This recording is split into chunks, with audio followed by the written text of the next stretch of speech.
What's up, guys, and welcome back to another episode here on CNR TV. I'm Kurt, this is Josh, Hey. and today we're going to cover episode 3 of Falcon and Winter Soldier, the Power Broker. As always, as we've done so far, we are going to watch a recap, and then we'll come back at the end and discuss, and I'm sure Josh has got some notes. Absolutely. So let's hop into this recap, and we'll see you after this. The Falcon and the Winter Soldier reaches the halfway point of its short season with an episode that feels largely transitional. It gets the job done in terms of sheer entertainment value, but it really feels like the show is still setting up the players for the bulk of the story it has to tell. This week brought Emily Van Camp's Sharon Carter, also known as Agent 13, and Daniel Bruhl's Zemo back into the narrative, while also dropping in a few other familiar faces and names along the way, including Erskine's and Io. Ultimately, Sam and Bucky stayed one step ahead of the new Captain America in their efforts to stop the Flag Smashers, going across the world to track down the origin of the new super soldiers and get back together with old friends. Now, Power Broker opens with the new Captain America getting a bit more desperate. He's already pulled out the "Do you know who I am?" card when he feels disrespected, and that's never a good sign.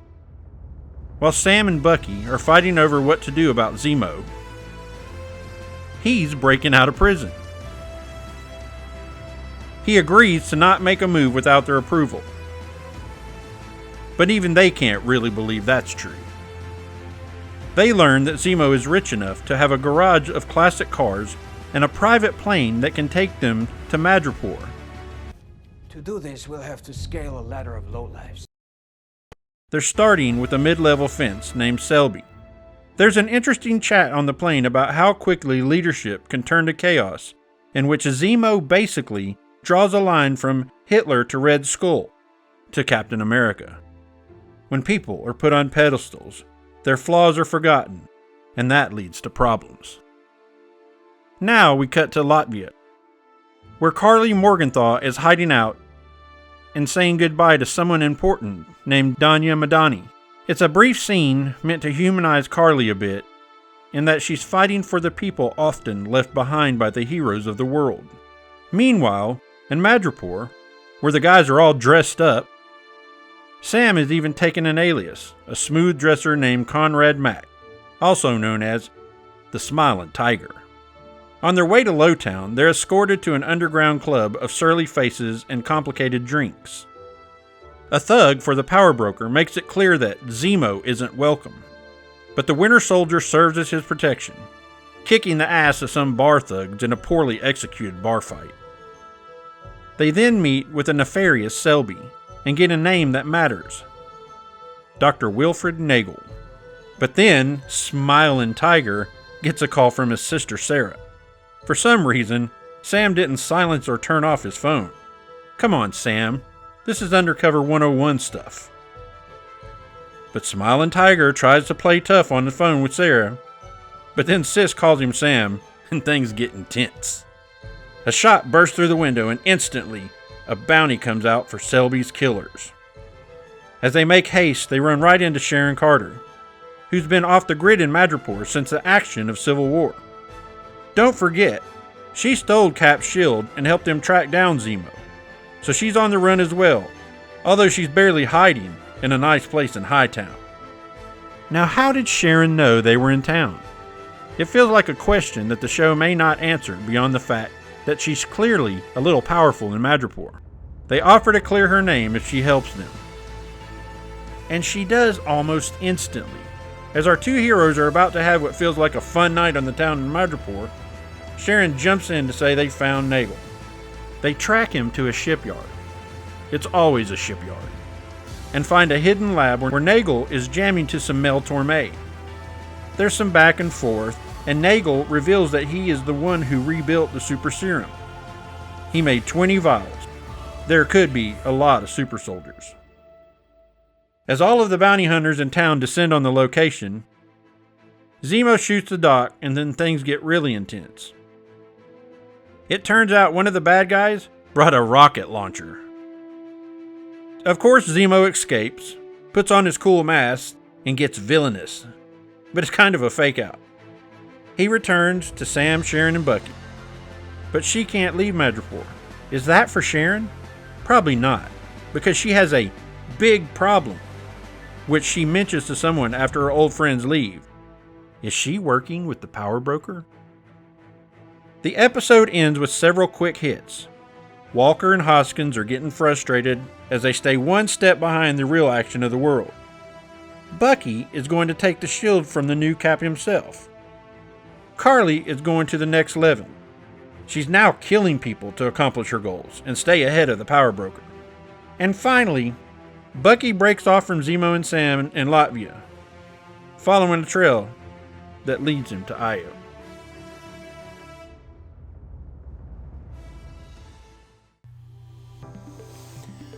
Wow, there was a lot in that episode, man. No kidding.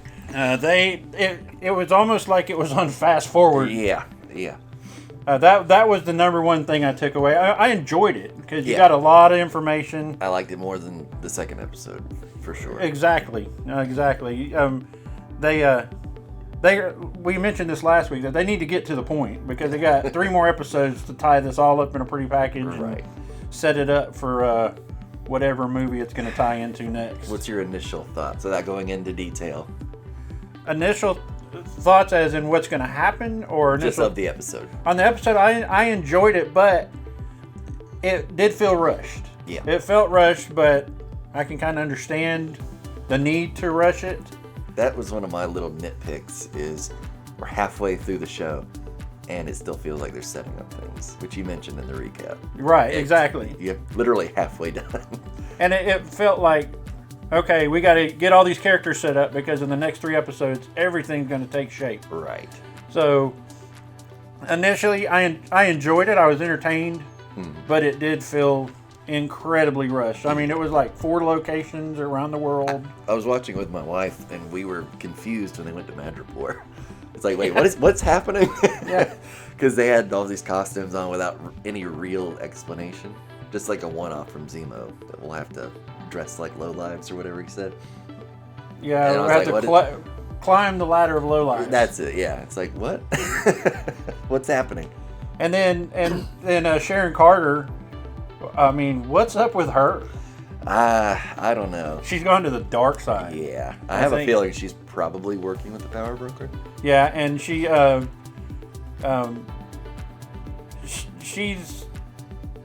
got this bad taste in her mouth with, it's all bull crap. And, right. Telling 2 heroes that heroes are not real. Right. So that was an interesting twist to it, especially considering, like, her mother was the founder of S.H.I.E.L.D. I mean, one of the reasons that it all exists, right. She founded S.H.I.E.L.D., if I remember correctly. She's before Nick Fury. She was there when Cap got made. Right. So that's a really interesting twist on where they're going with this. And had the theory that she was Cap's daughter because he went back in time. And I thought, I had that thought that could she possibly be Cap's daughter? But she kisses him. I know. And it wasn't like a hello friend kiss. It was like a, I want to do something to you kiss. So let's hope that's not where they go with it. She mentioned her father in this episode. Like, even my father doesn't know where I am, I think she said. So that makes me think it's not him. Right. Well, I mean, who her mama told her was her daddy. Right. Anyway, so I guess I would just say the biggest critique of this episode was that it felt rushed. Yeah. But understandably so. A lot happened. Yeah, it was a lot to take in. To be honest, doing this show and having to make the recap and everything, so I get to watch it a lot, right? So I pick up a lot of stuff that just watching it one time. And this is certainly an episode that if you were going to watch one multiple times, this would be one, because you're going to miss something if you don't. But what about you? I mean, what was your... I liked it. More than episode 2, like I said. we've kind of already covered my exact thoughts. It was all over the place. A lot happened, and they set up a lot. Right. And teased a lot, which is good because, like we said, they have 3 more episodes to wrap it up. And we don't even have really a big threat yet. Yeah, I mean, the big bad hasn't even been... we know that the power broker is the big bad. Right. But we don't know who he is. Right. There's not even been a tease of who he is. What was the scientist who worked for Red Skull's name? Who put his consciousness inside a computer? I was just going to say something about him. Anyway, I'll put it up here on the screen what his name is, but I think he's going to somehow end up being the big bad of this. Well, he's going to be the power broker. It's funny you say that because after, what was her name? Siegel? The lady they went to? Yeah. She was killed and immediately a text came through. Yeah, I mean... And I'm like, okay, that could be like an AI kind of thing, which is what he is. Right. Because it immediately came through. Yeah. See, those are the things that you pick up. Yeah. When you watch it multiple times. And it was Sharon that killed her, right? That was probably, but it didn't really show. But at the orders of the power broker, because she was given the power broker's chemist. That's right. Okay, so Sharon Carter's confirmed. So yeah, I mean, it just so happens they run out of that building, and she's there to protect them too, so that she can maintain her cover. Right. So yeah. I think we're starting to see the cracks, or at least see into the future a little bit. I didn't even think about that, but you're 100%. She's probably the actual person that the power broker is working through. I mean, look at her position in Madripoor. She didn't want to leave. She's got all that stolen. She has these reasons. I'm not, but she doesn't even like the U.S. government anymore. Right. So why would she be in a hurry to get back? Other than my dad hasn't seen me in whatever. Right. All right. Notes. Time for notes, guys. All right. So my first note was just an observation that the initial scene with Zemo seemed very Hannibal-like. Silence of the Lambs. Even like him talking through the darkness and then coming up to the glass. Yes, I'm saying the program words for Bucky. And then they're going to him, supervillain basically, for help. Like she goes to Hannibal in the movie for help catching a serial killer. Okay, and I have an observation in regards to that whole scene as well. Okay, so did he not escape prior to this because A, he didn't know how, which doesn't seem to me like this guy's diabolical. Right. So it seems that maybe he was okay with being in prison. Maybe. That was my next point, is the how. Because I took it as implication that, or it's implied rather, that Winter Soldier helped him escape. Yeah. Because he said, "What are you reading?" And he opened the book and there was something in there. Right. But he didn't give him the book. Has he always just had whatever that is in the book? Yeah, that's a good question. Is it like unless I missed it, he already had the book. Right. I didn't see Bucky give him anything. Yeah. And I mean, even later on when the new Captain America 2.0 shows up, the guards were like, they couldn't have possibly been involved. Right. Because the one guy was there with them the whole time. Right. All right. So, yeah, I think what they were trying to do is say that when they told Zemo that there were more super soldiers out there, that was the motivation he needed to get out of prison. Right. But he just had the means the whole time. I mean, if you look at least what they showed of the escape, the only thing that Bucky did was drop that little piece of paper on that table. That's it. Right.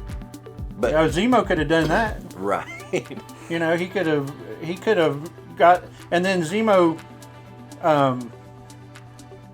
executed the rest of the escape himself. Yes.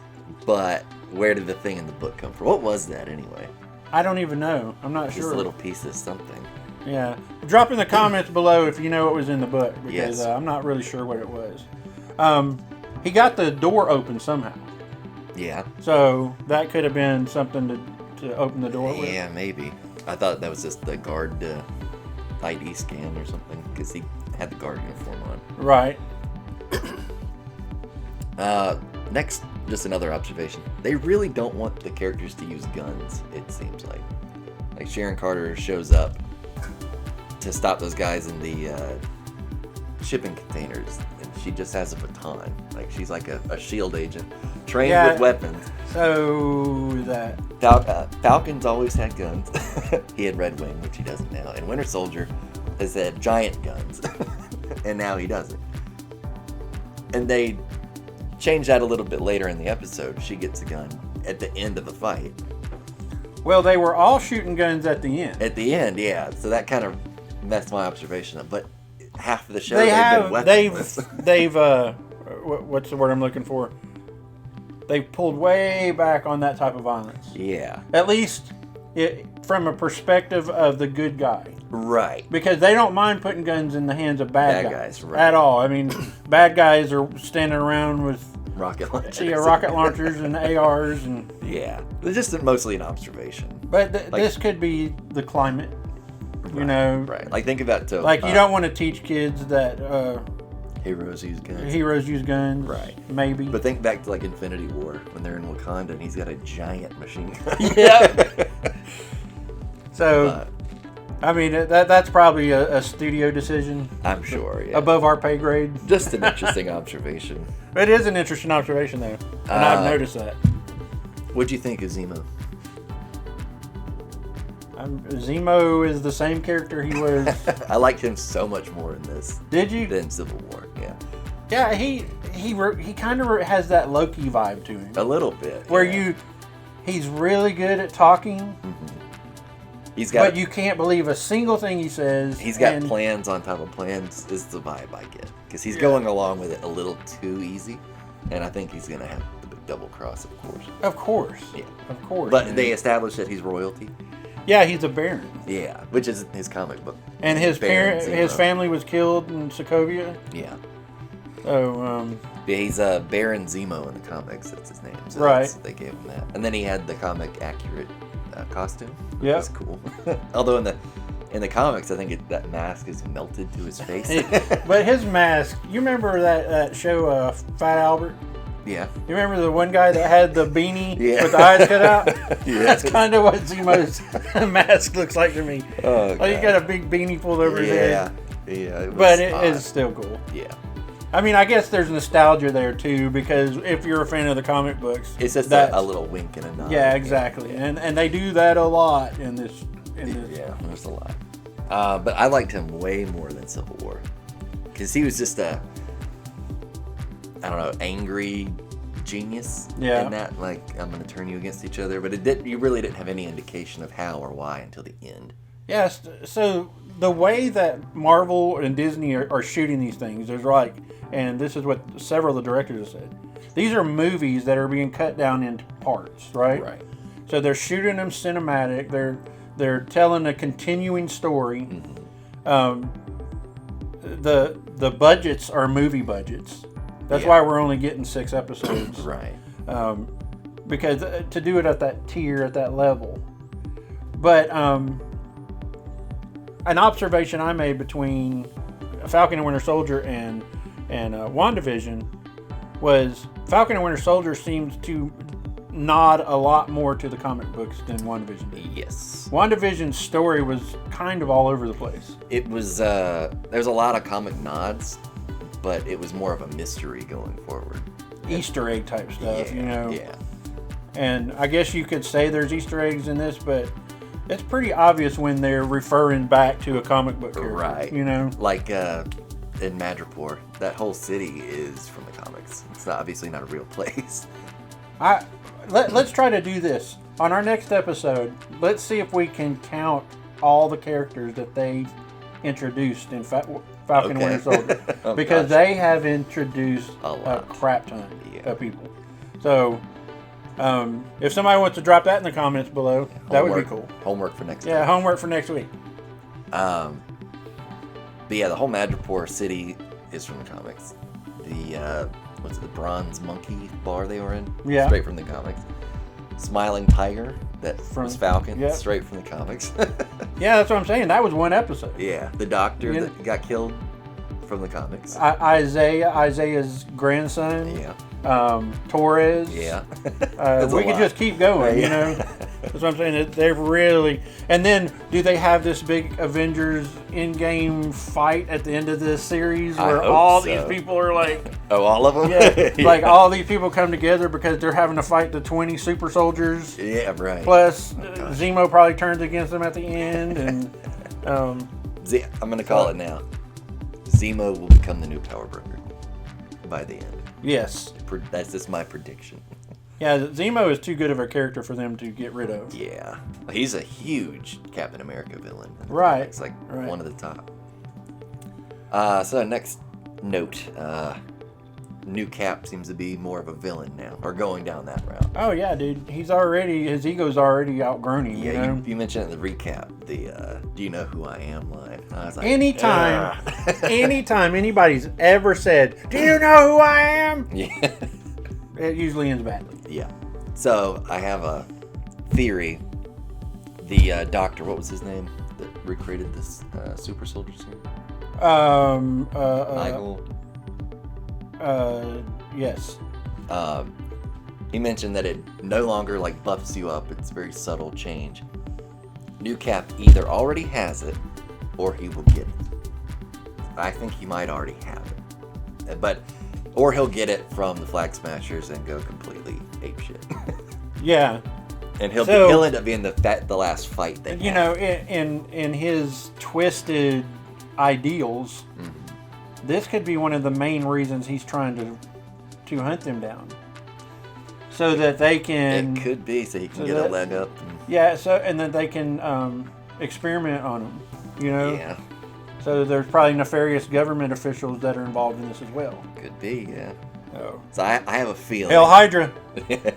Prediction is he will get from the Flag Smashers or Power Broker, and then he'll be the last fight they have. Like he'll be the big bad at the end. Because he'll have turned at that point. Yeah, that's what I'm thinking. Yeah, and it's going to be one of those cautionary tales of, you know, he thinks he's in Falling the right. into his own. Yeah, well, just like the Flag Smashers, they think they're doing the right thing. Right.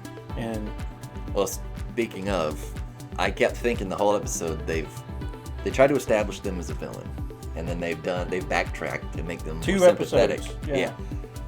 And all of a sudden, she's killing people. I know.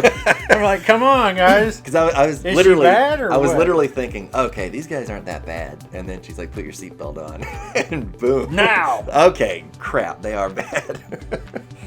When that scene first happened, she said something about, as they were walking out, the guy with her said, "You're not taking your car?"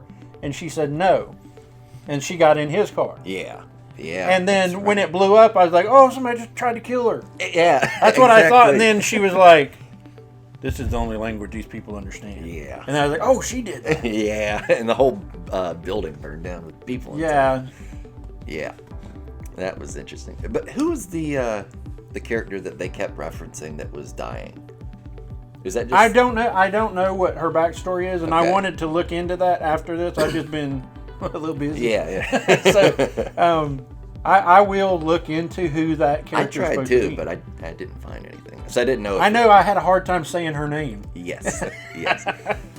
All right. So what else you got? Just a note: Winter Soldier fighting like he was the Winter Soldier again, like following Zemo's command. Awesome.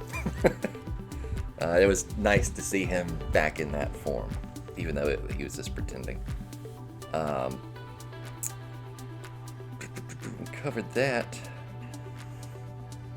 And then finally, the Wakanda reveal at the end. What'd you think of that? Okay, so Io, right? Yeah. That's the name of that character. She's actually the first person from Wakanda we meet in Civil War.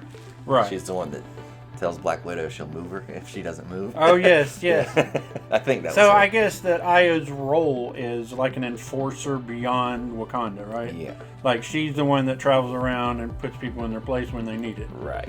And so I guess they found out that Zemo is out of prison, and they dispatched her to kill him or put him back in prison. Yeah, probably kill him because he killed King T'Chaka Yeah. in Civil War. Right. So that's going to be an interesting dynamic. And now Bucky has pulled off on his own. Now he's going to team up with her, and they're going to go get the shield. That would be cool. And then once he has the shield, he's going to go after. What does he do with it? Right. It'll end up with because Falcon. the whole Flag Smasher thing was Sam, right? And Bucky just joined Sam to help him out. Right. It wasn't his mission, right? But then he kind of made it his mission when he found out they had super soldier serum. So, but does that continue to be his mission, or is his goal going to be, because this whole time they've set up the fact that how pissed off he is that Sam gave up the shield. Yeah. So how does it get from Bucky back to Sam? Because that's what I think it ends up. Sam will be Captain America. So what do you think about that? I like your idea of him going off with her. That would be awesome. Because they both kick ass. I don't know how it would get back to Sam. Unless Bucky gets it and realizes he's not a good fit, or maybe he realizes there's something more in there. That's what Zemo said to him. I can still see something in there. Yeah, so maybe he gets it and tries to be Captain America and loses his mind again.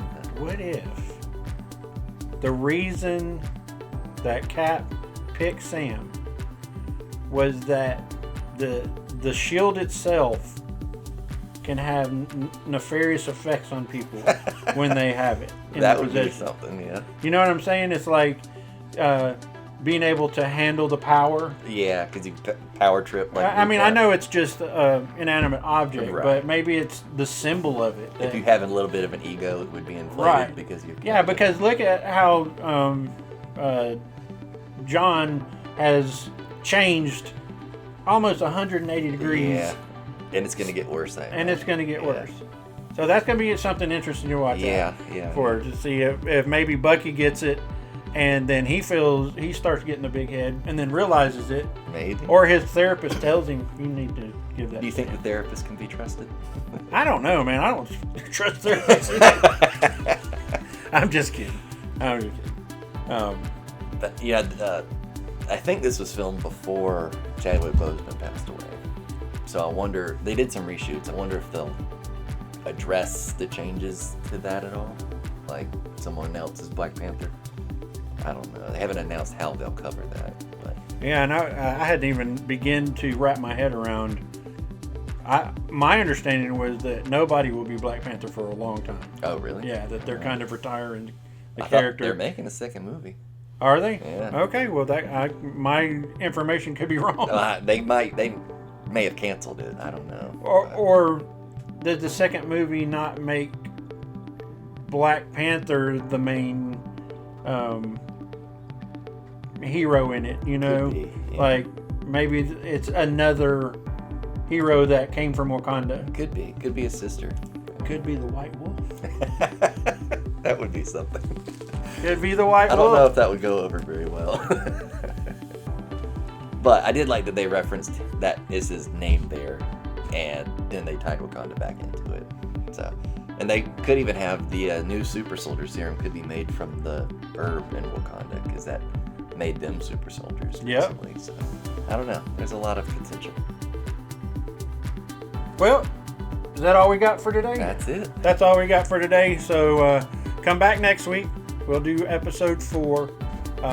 We upload on Wednesdays and Saturdays. Our Wednesdays are our top 5 series. So if you haven't had a chance to go back and check those out, please do. We have 2 up now.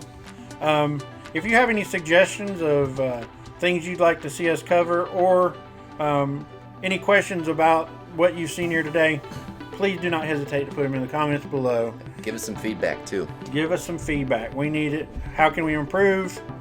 And remember to like, comment, and please subscribe to our channel so we can grow. And we will see you guys on the next video. See ya.